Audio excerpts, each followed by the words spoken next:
Welcome to the Family Financial Conversation, an Advisorpedia-powered podcast about the decisions families make as they age that involve money, but might revolve around very different things. Listen in for thoughts from industry experts on getting the best possible outcomes from those decisions through the lens of great financial advice. We are all entering this age of longevity together.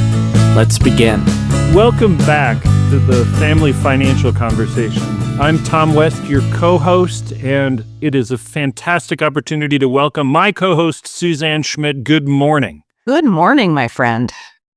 When we were prepping a little bit, everybody, for our topic today, I realized something that was a little bit distressing, and that is future Tom is probably significantly disappointed in present Tom right now. The title of our podcast is Your Future Self Hates You and Why Advisors Should Care. The nexus of these ideas that we're going to be going through is a concept called forward temporal discounting. And Suzanne, if you could just take a minute to unpack that nerd bundle of words, forward temporal discounting, what is it and why is it going to be really important for advisors to understand this idea of future self kind of not being really excited about the choices of present self? Can you set the table for us, please? Yeah, I'll do my best, and you're speaking my language. So I think the easiest way to think about what temporal discounting is the notion that we tend to put a greater priority on that which we can have right in the moment, right now, even when that is compared against getting more, a bigger reward in the future. And for those of us that did Psych 101, I think the best example to give you is the old marshmallow experiment from Stanford. Oh, the kids, right. Exactly, right? So the premise was, and this was done in the 70s, and not a lot has changed in this regard anyway. The kids in the experiment could either have a marshmallow right now or not eat that marshmallow and wait a little bit and get more marshmallows down the road. And what's interesting about that is that's probably one of the first instances where this concept of temporal discounting, meaning a lot of kids wanted to have that marshmallow right now. But what is also interesting, and I think really important for advisors to understand, is that's fantastically common. And the kids that did not resist the single marshmallow were actually more apt in later life to have lower salaries, to have more negative health outcomes, and to generally not be as happy with their lives. And so the notion of that internal ability we all have, but don't always exercise to regulate ourselves is important because there are direct financial consequences, both near term and further term. And that might be why future Tom is not so happy with present day Tom. Yeah, that seems to be a recurring theme. There's also an interesting concept that when we're talking about temporal, the idea of our understanding of where we are in time and our lifespan and whatnot, that there's also a lot of research that's coming out where we tend to think of ourselves right now as at a younger age than we actually are. And audience, when we were prepping a little bit for this, I teased like I'm 54 as of the time of this recording. And in my head, I'm really sure I'm like 41 or 42. This presents an interesting push and pull because if we're discounting our future self, it's somebody that I don't recognize or somebody that I don't empathize with. But hypothetically, me as a 54-year-old really thinks I'm 41. This has some pretty significant impacts on our decision making. And if financial advisors are trying to give counsel that could improve somebody's life outcomes with the choices that they've got right now, not only do we have to compete with a reduced or a discounted version of our future selves, we also might have to understand that our clients might be thinking and acting younger than they actually are. Tell me a little bit about your first thoughts on that, Suzanne. Yeah, I think it's a really interesting parallel, and the frequency with which people see themselves as younger is actually on the rise. So there have been a lot of articles and even popular media that say about 40% of the population sees themselves as significantly younger than they are. The American Psychological Institute has also found that, I'll just say the older your birth year, meaning the younger you are, the later you perceive being old as. So as an example, boomers think being old starts at 74 as compared to silent generation that saw being old as late 60s, early 70s. So with all the increases in better nutrition and better medical care, better treatments, et cetera, it seems like the net impact, which you think is really good, right, is we feel younger than we actually are. The downside is that decision-making impact can really mean we're shortening the horizon we have to save. We might be making choices that aren't great for future selves' health. And it can actually lead to greater dissatisfaction when your perceived age kind of catches up with your chronological age. So all that to me is super interesting and not stuff that is generally thought about through the lens of financial planning. Yeah, that's right. Well, I'm hearing in my head my wife reminding me that I'm getting more immature as I get older. So at least my life experience is sort of tracking. But a little bit more seriously, it looks like as younger adults are coming into adulthood, there's so much information out there that hitting a lot of the milestones of what we would consider adulting, the idea of full-time job, moving out of mom and dad's house, purchasing a house, marriage, all those things. I know that colloquial or conventional wisdom says kids are coming into perceptions of being a mature adult sometimes 5 to 10 years later than maybe the Gen Xers, which is, loosely speaking, where you and I fall in. So it seems to be across the whole age span that this idea of temporal discounting in the future, or thinking that we're younger than we actually are, acting younger than we actually are, I think financial advisors maybe need to take a little bit more precise of a view and maybe think about tools that they can use in communicating their advice, their counsel, that can sort of anticipate and maybe combat some of these biases that we have. Yeah, absolutely. And I think the point that folks are achieving those major milestones later is really important, particularly because for most people outside of their retirement plan, their home is their primary source of asset, if you would. And for a lot of people, not only is that happening later, it's not happening at all. So, one of the things that I think is really interesting that the medical profession has picked up on is this notion of actually giving you a visual of what your older self is going to look like. And anyone out there who's been to a dermatologist lately may have actually seen them show you what your skin's real age is. A lot of cosmetic providers have been doing that successfully because they know that the visual has a really strong impact on the mind. And so one thing that I think is interesting that a lot of advisors haven't necessarily embraced is this notion of giving your clients a visual of what they might look like as being older, because the science is there that motivates people to think differently. So there's a lot of apps out there that can do that for you. Some of the best ones that are used by insurance companies and financial services companies are things like Aging Booth and Face Lab and Face App. So if you haven't tried it, we're big believers here in kind of consuming your own medicine. It is a really interesting thing to see the mindset shift when you actually see yourself and what you might look like 10, 15, 20 years down the line. So it's an interesting, light way perhaps to start that transition of conversation and thinking. Well, the least surprising thing when I did Age Booth or Aging Booth is Future Tom was bald. That was Oh. but I do think where we're going is, how can advisors do a better job of having their clients access and get to know the concept of their future selves, and maybe start thinking backwards of, is your future self, are they going to be happy with the sets of decisions?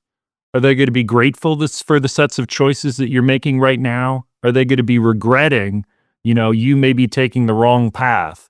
One technique that I use in my practice when I'm trying to get people to access visions of their future selves is try to introduce their future selves as people. Like, Suzanne, if you're my client, let me describe what I know about Suzanne as a 75-year-old some years down the road. I'll go through all the attributes that I know and respect about Suzanne now. But what I'm going to be trying to do is I'm going to be trying to introduce to you present Suzanne that you're going to like future Suzanne. She's somebody that has learned a lot from the years ahead. She's watched things in her career and as her family ages with her that have imparted some pretty significant lessons. And maybe that concept of introducing a future version of yourself, particularly with other family members or people that you care about, maybe that's a technique that gets the access of your client's thinking a little bit more facile to this concept. Talk a little bit about the idea of future casting, not just you, but family members as well, and why that's important. Yeah, I love that idea of playing back to the client. I love the idea of even having a client write a letter to themselves or to their kids if they have them through the That's lens a good one. of future self. But specifically, Tom, around future casting, and I know you do this in your practice, and I do this when I'm out with clients too, is asking your client to, take a blank sheet of paper, put themselves in a circle in the middle, And then create a little spoke for everybody that's in their life, their friends, their family, their pets, all the people that they love and they care about, who also care about them and might ultimately depend on them. And then the next thing I do is I ask that audience member to project out in 5-year increments up to 20 years from now. What are some of the changes that are going to happen to each of those people mentally, physically, spiritually, financially? And the nice thing about starting there is most of us have that benevolent tendency, most of us anyway, and we care deeply about the people in our lives. And as we start to think about them, it softens the ground for us to think about they're not the only ones changing, right? My next step in that exercise is usually to flip the script and say, okay, now think about yourself and go out 5, 10, 15, 20 years and think through what might be changing for you physically, mentally, spiritually, financially. And it's a good way to start to change, understandably, a lot of us are very focused on the here and now. We're all really busy, but giving them that frame of reference, I think we both feel can be really helpful in shifting the mindset and just giving people a different set of trade-offs. It's like a different rubric for making decisions. What I like about that is future casting family members, audience, what we're trying to do is we're trying to give you bridges. Because we know and the research says that we have a very difficult time accessing our future selves, what are the bridges, the conversations that can get us to have a more exacting and helpful vision of our future selves? And the idea that we're introducing, number one, is futurecast family members and use that as a bridge. Another bridge that I use sometimes in my practice is to talk about choices that they were grateful for or choices that they regret that they might have made in the past. And, we'll look back on, I should have stayed at this job longer, or I blew it when I had some modest inheritance from my grandparent, or something along those lines. And I'll hover on that. And even if my client doesn't seem to have any big regrets that are coming to mind, maybe I'll ask sort of by proxy, was there anything that your parents' choices that they made that they regret, or things that they were really grateful for, the choices that they made? And what I ask my clients is, well, based on that particular story, what was the teachable moment? What was the principle that was really important that came out of that understanding of your past? And then what I'll do is I'll try to use that principle, that teachable moment of asking, well, future Suzanne, if the idea is always make sure that you've got some dry powder for liquidity in case things come up, something along those lines, what are the kinds of things that future Suzanne would hope that present Suzanne is able to do? And the idea is I use the concept of the lesson that they've learned in the past and apply it forward. That's another technique that I use in these family financial conversations to be able to get my client's understanding of present state versus future state a little bit more fluid. And this is going to be particularly helpful when we start doing a little bit of scenario building. But before I get ahead of myself, any thoughts on any of that ground that we covered, Suzanne? Yeah, I love that idea. And, the research also tells us that it's easier to approach difficult topics and emotionally charged topics through the lens of other. We joke about asking for a friend, but we do that because it can be uncomfortable when we say we're actually asking for ourselves. The other thing that I think is really important, particularly when we talk about, hey, what's something that your parents did? It could be, like you said, Tom, a good thing that you took away or a not so good thing that shaped you. But really understanding what are the circumstances that make you more likely to act quickly and make a decision that might not be as well measured. And it sounds fantastically obvious, but the research says that very few of us actually understand the circumstances where we make our best decisions. So taking that moment, especially if it's a decision you made that you are in retrospect maybe not as happy with as you'd like to be, thinking about what else was happening in your life and actually writing it down can help to kind of crystallize that set of circumstances so that you're primed the next time that comes up, and it will help you take another beat maybe and make that decision a little bit more circumspectly than you might otherwise. Yeah, I like that a lot. I think that memory is an interesting thing. We know it's never an accurate accounting of the actual past. It's always a version that gets moved around in your head based on all sorts of different psychological issues. I think that what I want to move to is a lot of financial advisors use scenarios, maybe in a financial plan, things that if we do this, things might turn out more positively. If we do this, things might turn out more negatively, things along those lines. So advisors, when you're using these different scenario plans, don't miss the opportunity of introducing your client to their future selves in this scenario. Like, we don't do past scenarios, we only do future scenarios. So from an advisor mindset, we're already kind of programmed to move back and forth between present state and future state, and our aptitude in scenario building shows how our disciplined look and method can drive better outcomes. But don't miss the opportunity when you're future casting different hypothetical scenarios of reminding your client the future client that they're talking about who has future children. And when we're teasing a little bit about, my future self hates me, well, I hope my future kids don't hate me too. Is there anything in particular that, like, future kid is really happy that I made this decision right now? Because in this particular scenario, future Tom might be in a little bit of a pickle, or future Tom, on a hopeful side, might be in a great situation, but it was kind of based on a set of decisions that present Tom is making. But think about using scenarios as a jumping off point to make sure that you ground your client in understanding that there are a lot of people along for the ride as the years progress.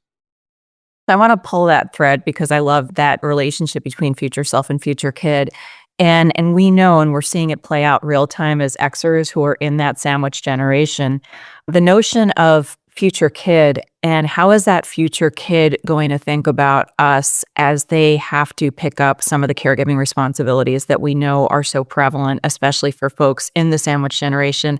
And I'm curious, Tom, in your practice, have you actually started to experiment with, how that future kid who's now a caregiver for you is feeling about the choices that the client, so the parent, has made historically that might, frankly, be a not great experience for future kid in terms of impact to their lifestyle and their finances and just their choices? Let's work backwards. I know that adult children that have significant exposure to caregiving from their parents make materially different plans for themselves. So they're already doing the thing where I'm getting my legal stuff together. I'm changing around my savings. I'm considering different attitudes towards housing as I get older because I saw what just happened to mom or dad. Maybe I'm looking at insurance in a different way, so on and so forth. So we know the lessons are landing. I think that the present state, though, remember that life is constantly intervening. Certainly it is for me. Everybody's got sort of bandwidth issues and things in technology that are constantly competing for my attention. So the years sort of sneak by. My perception is the first instinct is when this bad thing happened to my parents, it was a big surprise and nobody saw it coming. I think that conventional wisdom is probably a little generous. I think that we know with population health and demographics, most of the time, as we hit different transition points in our lives, most people have these kinds of changes. Sometimes individual families or individual present selves, as we're muddling through our lives, they act like old age snuck up on us overnight and sprang a surprise on us as compared to actually chipping away in terms of all of the things. I would probably say most adult children on reflection would allow that parents probably should have done something different along the way. They acknowledge out loud, this is more of a responsibility on me than I think anybody imagined.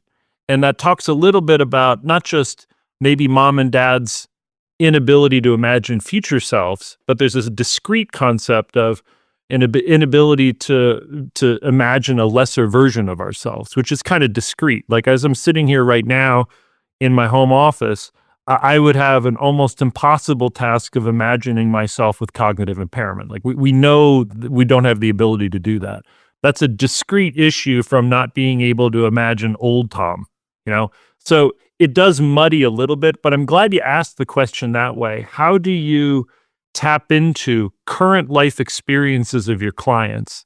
What are you grateful for? What are the things that you might regret?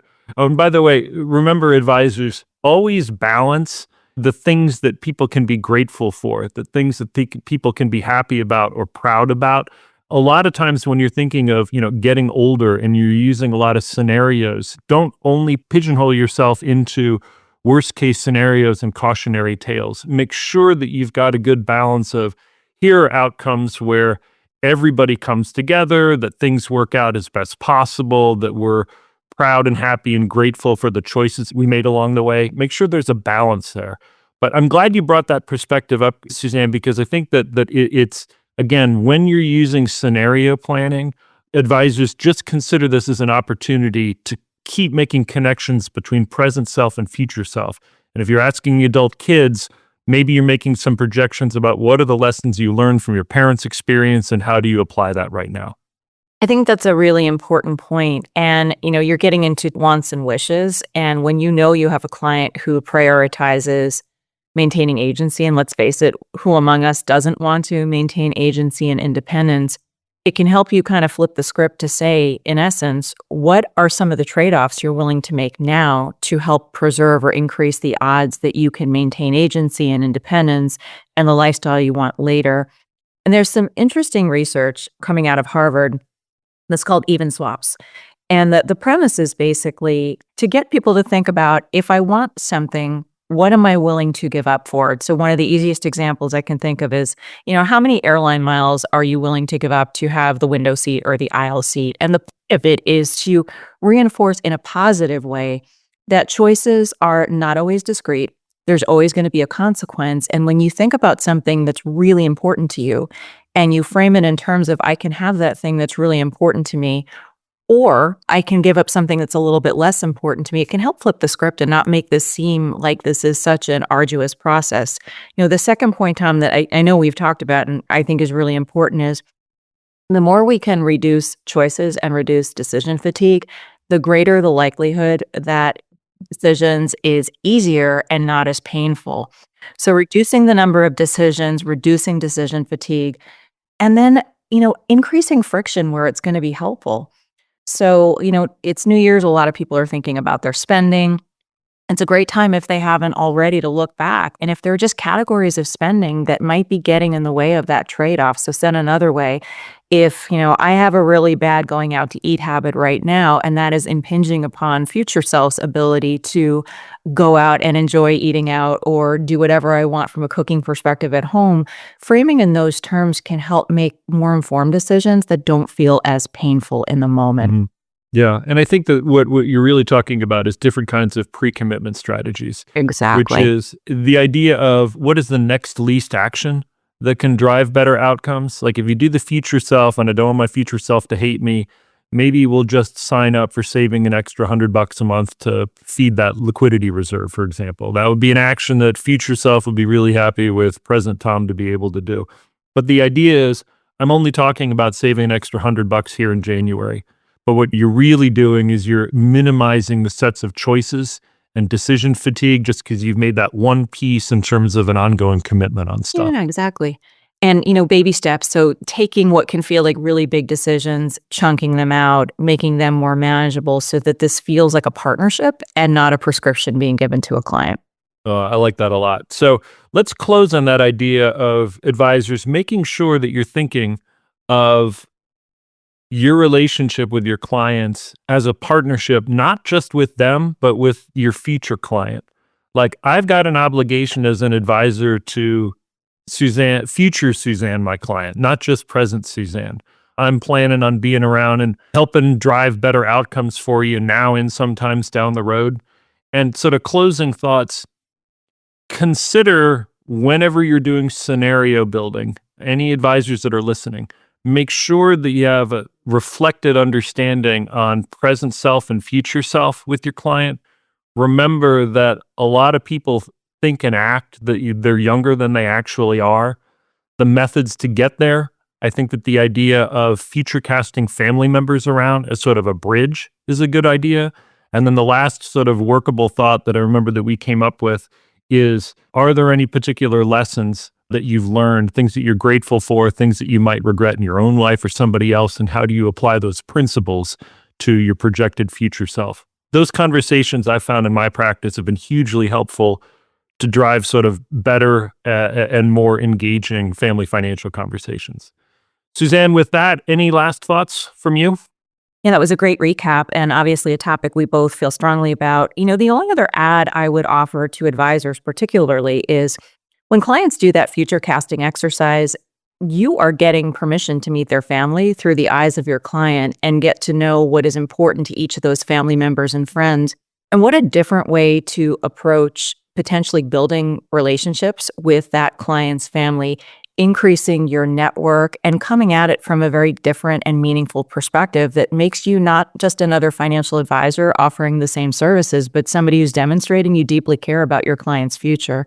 And I think we both think that's incredibly powerful and important. Another great, I hate to say it this way, but it's a great networking and prospecting tool. Yeah, for present and for the future. Well done. Well landed, Suzanne. Listen, with that, everybody, we appreciate, again, your ongoing sort of attention. Make sure you click where it's appropriate to subscribe to our podcast. We certainly enjoyed sharing this conversation with you. And until next time, it's Suzanne Schmitt and Tom West at the Family Financial Conversation. Bye-bye.